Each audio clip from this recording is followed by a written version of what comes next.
Spent this year over Initiative 185, which would raise tobacco taxes to fund Montana's expanded Medicaid program for poor adults. The airwaves have been blanketed with ads financed by the tobacco industry opposing the measure. KPAX's chief political reporter Mike Dennison takes a closer look at the numbers behind the ads and the contents of I-185. You've probably seen or heard the anti-185 ads that say initiative supporters aren't telling the truth about what it actually does. Here's an excerpt.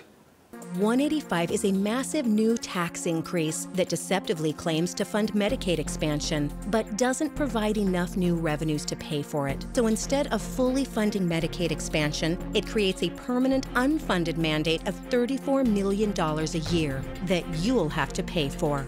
Medicaid expansion, which provides health coverage to 96,000 low-income adults in Montana, is set to expire next June. If voters approve I-185, the program is extended indefinitely.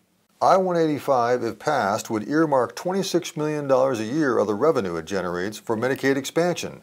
But the state's spending on the program is projected to be about $60 million a year, thus the $34 million unfunded mandate. Supporters of I-185 argue this unfunded mandate doesn't really exist. They say expanded Medicaid also saves the state $31 million a year by providing a better federal match for people that would be covered by Medicaid anyways, and that another $5 million will be paid each year in small premiums from people covered by the program. Together, these savings essentially erase any shortfall, they say.